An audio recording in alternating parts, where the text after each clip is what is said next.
Hi and welcome back to Philosophy with Phil, with me, Phil Cohen. This video will be the second part in a two-part series about the human mind and the human psyche.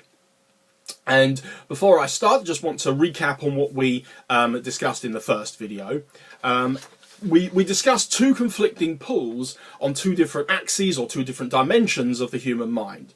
And I've represented those on this low-tech chart here in front of us. So on the right-hand side, we have the masculine trait, for lack of a better word, of chokhmah in Hebrew. Inspiration, creativity, that initial blast of energy, that initial thought. And then on the left-hand side, we have the feminine attribute of bina, which is more like incubation, rationalization, mulling it over, thinking it through. And then we had, down the middle, we had das, which kind of links it to other things. We then have, up and down, we have the animalistic versus spiritual poles. The animalistic, lack of a better word again, more towards selfish, self-centered, biological needs, versus spiritual needs, a loftier meaning, attachment to God, and so on. And we see that different people relate to their religion or their lack of religion in different ways, in more rational approaches, more emotional approaches, and so on. And for these purposes, I'm going to call this the mental axis, and you'll see why in a moment. What we have is to sort of mediate these conflicting pulls is free will, Haskell. Free will, which is Rotzen. And what that does is then that helps us sort of pull between these two parts and results in action, which we call Haskell in Hebrew.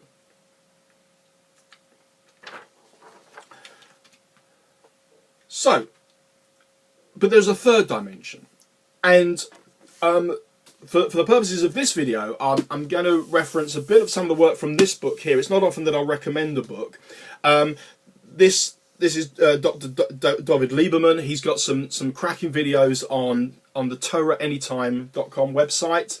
You can get his book, this book.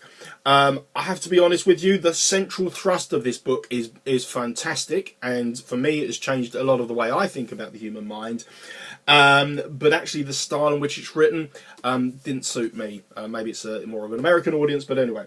But a fantastic book, and as I say, if you go to the Torah Anytime website, he's got some videos there which are well worth watching.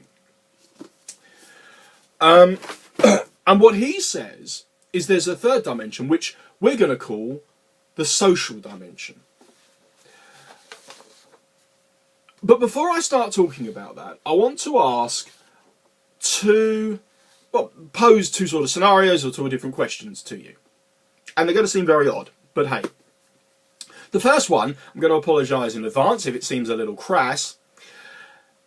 When I was first dating my wife, she was my fiancée back then, I was working in recruitment, and I read an article that was giving advice to female interviewees, to female candidates. And it said, it advised them to wear the most expensive underwear they could possibly afford for an interview.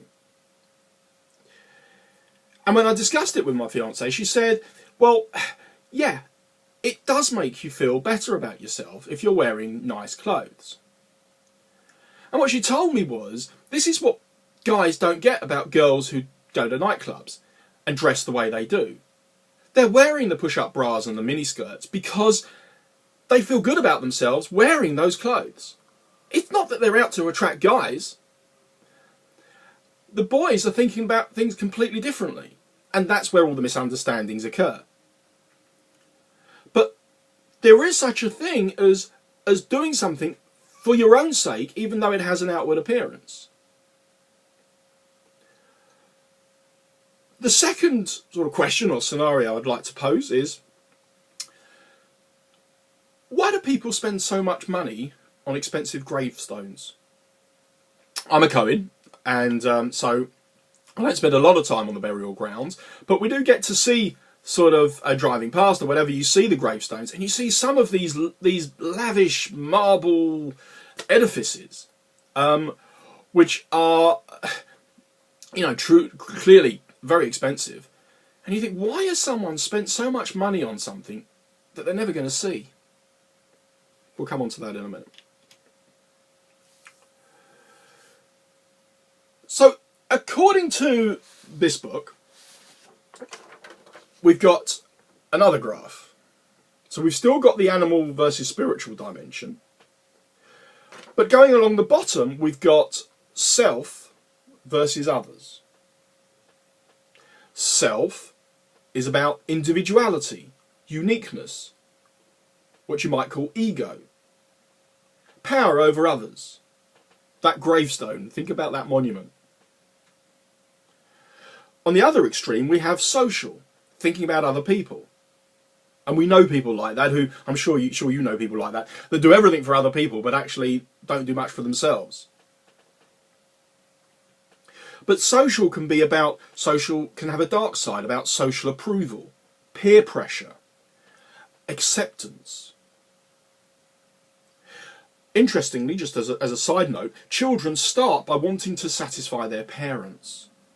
They want approval, particularly from their mother.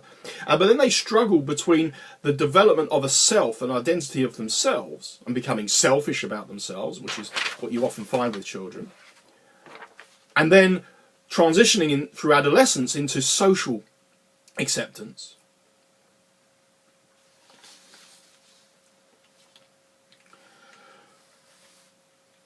People with... We can see this back on the graph, that people with sort of self-centered, sort of down here, you might consider to have low self-esteem.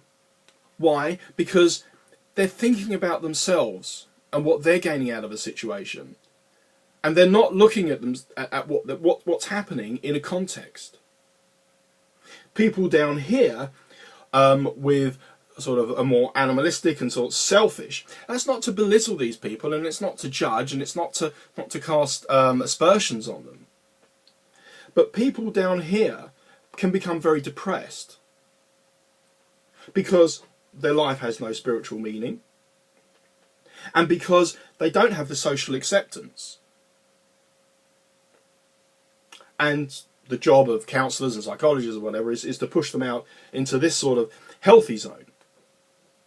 See, in this healthy zone, people are engaging with others, but they're doing it not because of social acceptance, not for selfish reasons, because they want to look good, but because they want those others to be good as well, and to achieve their goals and ambitions.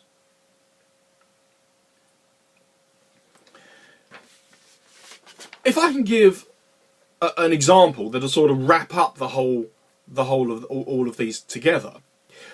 It's an example I may have given in the past, where you're coming out of work after a long day and you have two restaurants in front of you. You have the 24/7 non-kosher burger bar, which is churning out nice, cheap, fresh fast food. Or you're having the kosher restaurant, which is just closing up, but has got one last shawarma sort of sitting on ready for you, with some meat that's been sitting there for the whole day, and it's the pita bread's kind of seen better days. Which one would you go for? Now it's the free will, your ratzon, that will mediate between those two contrasting poles. And we've said there's a spiritual pull, which obviously towards the kosher restaurant, or the animalistic pull towards the fast food place. And you could say also the price might come into it, because obviously the fast food non-kosher restaurant is going to be cheaper. But let's add in the social dimension. What if you're with your friends getting off that train? Or what if you see your friends in one or other of those restaurants? And that can be a pull to the good or to the bad. It could be that friends are all going for the fast food place, or that you're with, I don't know, you see the rabbi, and and you don't want to be seen going to the non-kosher place in front of the rabbi. So we can see how social interactions, social pulls, might pull you one way or the other.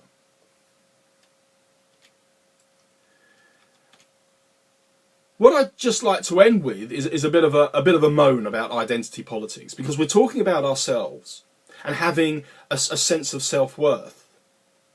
Again, putting ourselves sort of into this box here, right at the top.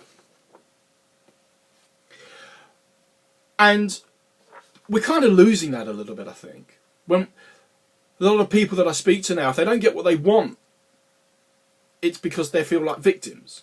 And if they do get what they want, it's because they're entitled to it. And they should have got it anyway. We're saying that politicians are great because they say what they think, regardless of what that actually ends out to be.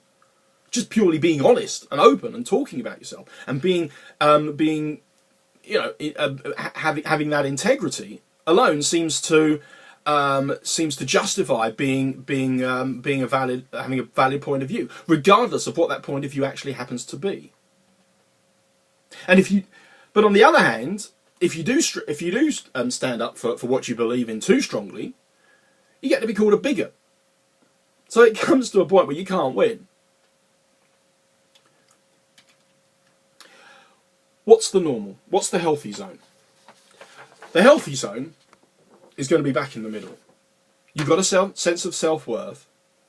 You're there to help others, but you also appreciate that you yourself have needs as well.